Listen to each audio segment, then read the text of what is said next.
Let's take a wild ride back to 1979 and relive some of the most kick-ass tunes from that golden year. So sit back, crank up the volume, and let's show these kids today what real music sounds like. This track, my friends, is the middle finger to all those stuffed shirts who thought rock and roll was dead. We're kicking it off with Rock and Roll Fantasy by Bad Company. Picture this. It's 1979, Jimmy Carter sweating bullets in the White House, and Bad Company drops Rock and Roll Fantasy like a sonic bomb.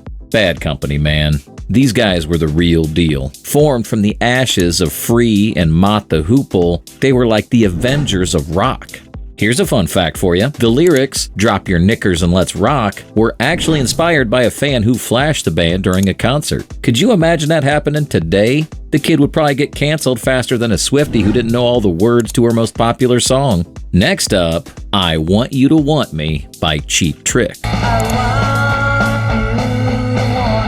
Released in '79 by a group of guys from Rockford, Illinois who were the nerdy kids in high school, but secretly knew how to rock harder than anyone else. Rick Nielsen with his 5-neck guitar, Robin Zander's golden pipes, and a rhythm section tighter than your old man's wallet. These guys were the perfect antidote to the pretentious progressive rock that was clogging up the airwaves. Here's a little known tidbit. This song was actually a flop when first released in '77. It took a live version at Tokyo's Budokan to make it a hit. Just goes to show, sometimes you need to travel halfway around the world to be appreciated in your own backyard.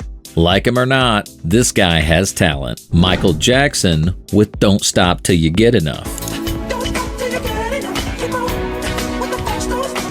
This one dropped in '79 with a mixture of funk, soul, and pop.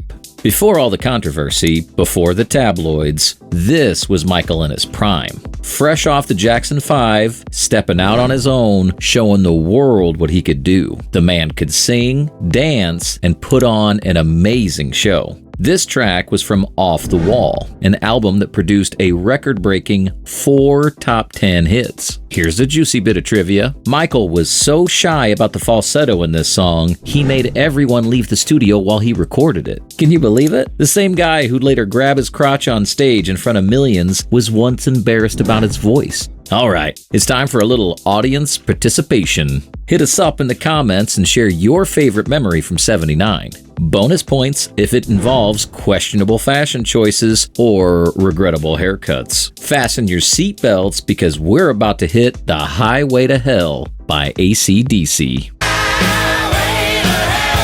Released in '79, this track is every teenager's rebellion, every midlife crisis, and every time you've ever flipped off your boss. In your mind, of course. AC/DC, the band that launched 1,000 air guitar solos. These Aussie rockers were like a bunch of feral cats someone taught to play instruments. Wild, unpredictable, and guaranteed to keep you up all night. Angus Young, all of 5'2" of him, prancing around in a schoolboy uniform like some kind of demented leader of a rock band. And let's not forget about Bon Scott, may he rest in peace, with a voice that sounded like he gargled with whiskey and gravel. Here's a bit of trivia that'll blow your mind. The album Highway to Hell was actually produced by Mutt Lange, the same guy who'd later produced Def Leppard and Shania Twain.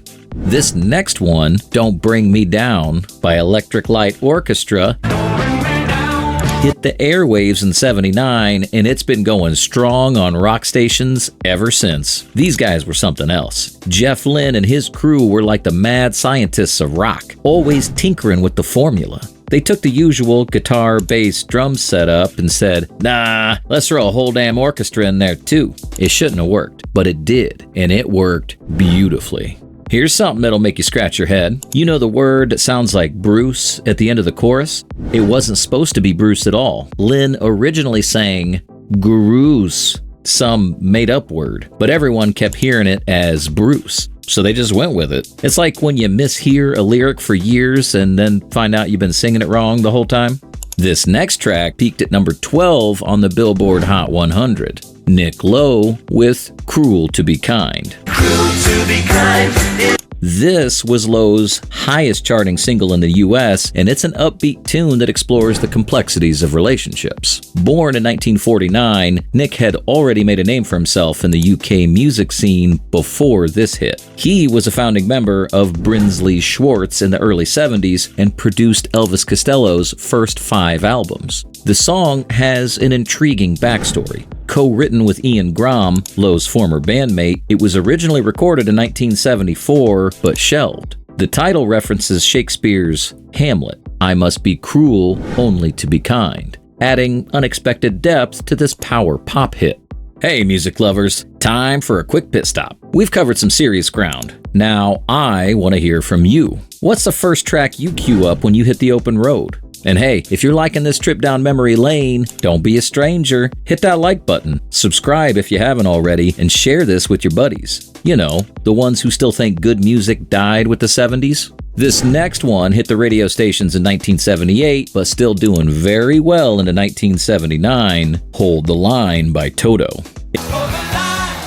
It peaked at number 5 on the Billboard Hot 100, establishing Toto as a force to be reckoned with right out the gate. Toto wasn't your average band of misfits. These guys were LA's top session musicians who decided to step into the spotlight themselves. Steve Lukather's guitar work and David Pock's keyboards formed the backbone of this track, showcasing the technical proficiency that made them sought-after studio players. Jeff Piccaro's drumming ties it all together with a rock-solid groove that's become a benchmark for drummers everywhere.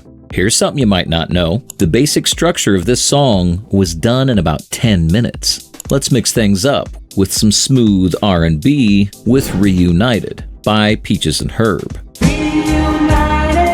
Released in '79, this song quickly became the slow dance anthem of the year. It topped the Billboard Hot 100 for 4 weeks straight and went platinum.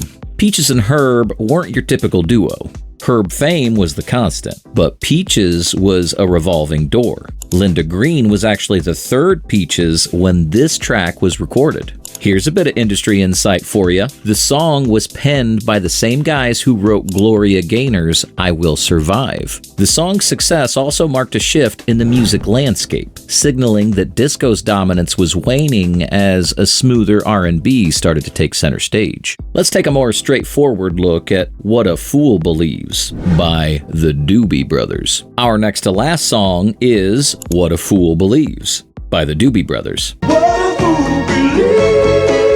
Dropped in '79, marking a turning point for the Doobie Brothers, it topped the Billboard Hot 100 and snagged 2 Grammys for Record of the Year and Song of the Year. The Doobie Brothers were in transition when this song came out. They'd moved from their earlier guitar-driven sound to a more soulful, keyboard-heavy approach with Michael McDonald at the helm.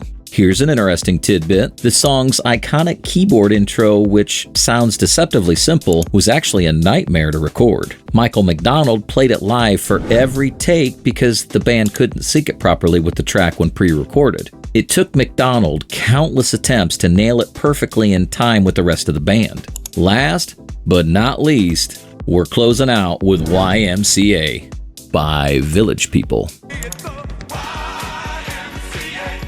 This 1979 hit is a fun way to get everybody on a dance floor and has launched 1,000 awkward dance moves. The Village People were like a walking, singing, dancing PSA for the power of positive stereotypes. With more costumes than a Broadway show, they turned disco into an art form. Here's a tidbit that'll make you spit out your beer. The YMCA threatened to sue the band over this song, worried about the implications. But when they realized how much free publicity they were getting, they changed their tune faster than a politician during election season. Goes to show, there's no such thing as bad press. And there you have it, folks, a whirlwind tour through the greatest hits of 1979. From the hard-hitting riffs of AC/DC to the smooth grooves of the Doobie Brothers, and yes, even the disco fever of the Village People. It was a year when music knew no boundaries, when artists weren't afraid to experiment, and when you could actually understand the lyrics without a decoder ring.